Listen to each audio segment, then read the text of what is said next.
नमस्कार, मैं डॉक्टर मंजू भार्गवी भार्गवी सिंफ्रो में आप सभी का हार्दिक स्वागत करती हूँ।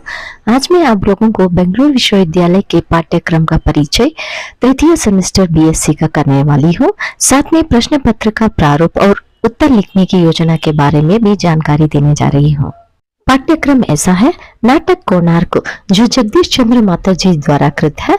फिल्म समीक्षा चक दे इंडिया श्रीकांत विजय दिवस 1971 का दिया गया है। तीसरा अनुच्छेद अनुवाद अंग्रेजी से हिंदी में। प्रश्न पत्र का प्रारूप देखेंगे। फर्स्ट मेन बहुविकल्प प्रश्न 3 चॉइस के साथ आएंगे। 10 into 1 is equal to 10। Second main व्याख्या कीजिए, 4 दिया जाएगा, 2 लिखना पड़ेगा। 2 into 7 is equal to 14। Third main मुख्य प्रश्न 2 में से 1 लिखना पड़ेगा। 1 into 15 is equal to 15। Fourth main टिप्पणी 5 दिया जाएगा, 3 लिखना पड़ेगा। 3 into 7 is equal to 21। Fifth main film समीक्षा 2 में से 1 लिखना पड़ेगा। 1 into 10 is equal to 10। Sixth main अनुच्छेद अनुवाद अंग्रेजी से हिंदी में लिखना है। 1 into 10 is equal to 10। उत्तर लिखने की योजना ऐसे है। फर्स्ट में बहुविकल्प प्रश्न 3 चॉइस के साथ आएंगे। 10 into 1 is equal to 10। सूचना 10 प्रश्न में से 10 प्रश्न का उत्तर लिखना अनिवार्य है। 10 से ज्यादा प्रश्न नहीं आएंगे। हर प्रश्न के लिए 3 चॉइस रहेंगे।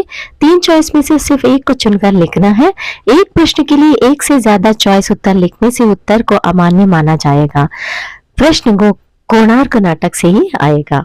सेकेंड मेन व्याख्या कीजिए, 4 में से 2 लिखना है। 2 into 7 is equal to 14। सूचना प्रश्न कोणार्क नाटक से ही आएगा। नाटक में से ही मुख्य संवाद को चुनकर दिया जाएगा।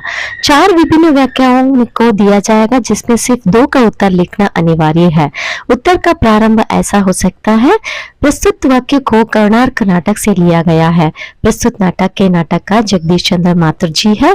प्रस्तुत वाक्य के श्रोता मतलब सुनने वाले डैश है। प्रस्तुत वाक्य के श्रोता मतलब बोलने वाले डैश है। जहां पे मैंने डैश बताया है वहां पे आप लोगों को सही उत्तर भरना है। नेक्स्ट साइड हेडिंग संदर्भ है जिसमें पूरे प्रसंग का विवरण देना पड़ेगा। एक पृष्ठ उत्तर काफी है। नेक्स्ट साइड हेडिंग विशेषताएं जो 5 अंशों को लिखना पड़ेगा। प्रसंग से संबंधित या फिर नाटक से संबंधित लिख सकते हैं। उत्तर 1 to 1.5 पेज काफी है।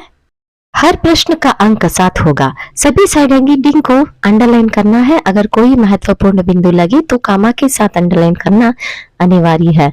अंडरलाइन के लिए पेंसिल का उपयोग कर सकते हैं। थर्ड मेन मुख्य प्रश्न है, 2 में से 1 लिखना है। 1 into 15 is equal to 15। सूचना प्रश्न कोणार्क नाटक से ही दिया जाएगा। 2 प्रश्न देंगे, 1 का उत्तर लिखना अनिवार्य है। एक प्रश्न 15 अंक का होगा। उत्तर लिखने की योजना ऐसा है: साइड हेडिंग प्रस्तावना, नाटक के बारे में 5 से 6 वाक्य लिखना है। नेक्स्ट साइड हेडिंग नाटककार का परिचय, 5 से 6 वाक्य लिख सकते हैं। नेक्स्ट साइड हेडिंग पात्र परिचय, नाटक में आने वाले सभी मुख्य एवं गौण पात्रों का परिचय लिखना है। नेक्स्ट साइड हेडिंग कथा सारांश है, पूर्ण रूप से कथा का सार लिखना है। 1.5 पेज उत्तर काफी है। साइड हेडिंग नेक्स्ट विशेषताएं 10 अंशों को लिखना है। नेक्स्ट साइड हेडिंग उपसंहार है, नाटक से मिली हुई सीख या आउटकम लिखना है। पूर्ण रूप से 2 to 2.5 पेज उत्तर काफी है। सभी साइड हेडिंग्स को अंडरलाइन करना है। अगर कोई महत्वपूर्ण बिंदु लगे तो कामा के साथ अंडरलाइन करना अनिवार्य है। अंडरलाइन के लिए पेंसिल का उपयोग कर सकते हैं। नेक्स्ट में टिप्पणी लिखिए, 5 में से 3 लिखना है। 3 into 7 is equal to 21। सूचना प्रश्न कोणार्क नाटक से ही दिया जाएगा। 5 प्रश्नों में से 3 का उत्तर लिखना अनिवार्य है। हर प्रश्न का अंक 7 होगा। बिना साइड हेडिंग्स का लिखना है। एक पृष्ठ उत्तर काफी है। अगर कोई महत्वपूर्ण बिंदु लगे तो कामा के साथ अंडरलाइन करना अनिवार्य है। अंडरलाइन के लिए पेंसिल का उपयोग कर सकते हैं। नेक्स्ट साइड हेडिंग फिल्म समीक्षा, 2 में से 1 लिखना है। 1 into 10 is equal to 10। 2 फिल्मों को दिया जाएगा। एक फिल्म की समीक्षा करनी है। एक प्रश्न का उत्तर 10 अंक का होगा। उत्तर लिखने की सहायक अंश ऐसे है: फिल्म का नाम, रिलीज वर्ष, निर्देशक का नाम, संगीतकार का नाम, कथाकार का नाम, मुख्य पात्रों का परिचय, कथासार, फिल्म का नकारात्मक पक्ष, फिल्म का सकारात्मक पक्ष, फिल्म से समाज के लिए मिली हुई संदेश, रेटिंग। 2 पृष्ठ उत्तर काफी है। नेक्स्ट में अनुच्छेद अनुवाद अंग्रेजी से हिंदी में लिखना है। 1 into 10 is equal to 10। सूचना एक ही अनुच्छेद को दिया जाएगा। एक अनुच्छेद के लिखने के अनिवार्य है। एक अनुच्छेद का अंक 10 होगा। अनुच्छेद अंग्रेजी में रहेगा, उसे हिंदी में अनुवाद करना है।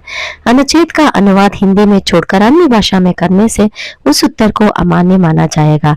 अनुच्छेद का अनुवाद तथा संदर्भ ऐसा ही लिखना अनिवार्य है।